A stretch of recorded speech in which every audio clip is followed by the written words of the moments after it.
Alright, before we get started with the eyes, I'm just going to quickly let you know what's already on my face. I, moisturized and primed with the Farsali liquid powder, and then I also use the Too Faced Poreless Plus as well, which is really nice for giving a smooth canvas. For foundation, I've got a combination of two foundations, and that is this one here. This is nearly finished. Oh my god, I need to reorder it. There's only one place that sells the foundation. Why on earth is Beauty Bay still not selling foundations? I don't know, but this is a Juvia's Place foundation, and this is in the shade Malawi. Malawi has ended up now being, it used to be kind of almost perfect, but now it's a little bit smidgen too dark. And what I'll take is a little pump of this, and then I'll blend it with another foundation. This one is the Dior Skin Finish in 6W, and I put almost like 2 pumps, or just a bit over a pump, and then one tiny little pump of this, mix the two together, and it comes out like this. I also have actually mixed this foundation with the Charlotte Tilbury's Flawless Foundation in shade number 14. Again, comes out absolutely perfect. It somehow does something with the undertone of the foundations when they're a bit off. Mixing it with this, I found out about mixing this foundation when I was watching Jessica Petrie, I think it is. Ooh, if it's wrong, sorry. Okay, I'm getting started. You notice I'm a little bit higher. I put a book underneath my butt. Well, that's what happens when you're too small. So, I'm going to use this palette.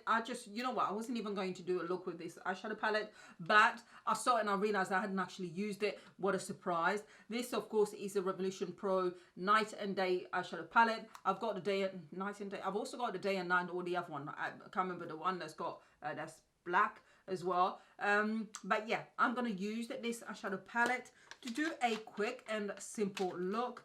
And then we'll take it from there. So this is what the palette looks like. Hopefully it's focused and I can't tell. But yeah, it's really sweet and super affordable. And I am going to start off with, actually I'm keeping it really simple. I'm going to go with this shade here. And I'm going to place it in my, I was going to say waterline, my crease line. And I'm just going to pack that in there first.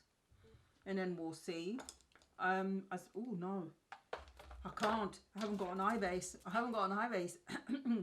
P. Louise eye base in shade number 8.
go and do the rest of my face off camera, and then you'll see the finished look.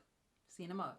And voila, this is the finished look. Super, super easy to apply. I just use the brown shade under my eyes here to get this sort of smoky look. To be honest, it looks a far more cool tone than I was expecting. And these are kind of like a brown, you know, brown sort of a grey cool tone, which I don't mind. I'm not too sure about this palette. If you still haven't bought it,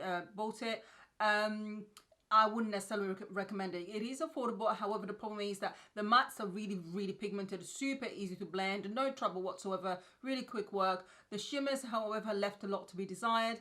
I tried it, as you saw, with a brush, and then I tried it with my finger. It was a lot better using my finger and dragging it along my lid than it was using a brush on its own.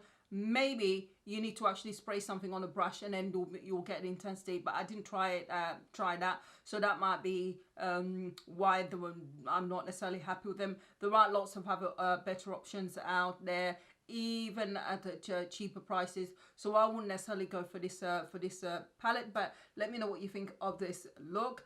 It's a lot more smoky than I was expecting. Ooh. And I've just got to pop out to the supermarket and that's it, and not anything else. Lipsticks are a combination of two. Lisa Eldridge, I love that lady and I love her lipsticks. I've got a combination of Velvet Fawn and Velvet Midnight. Velvet Midnight is the darkest shade here, and then Velvet Fawn in the center of my lid. Of my lip.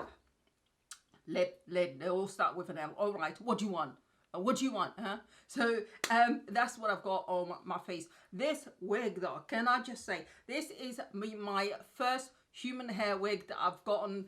I styled this all myself. I got it. I also placked it. It comes actually pre-placked, by the way, but I actually placked a little bit more of the front, and then I bleached the knots myself. Ooh, went a bit wrong slightly, but I fixed it. Next time, don't leave it for so long.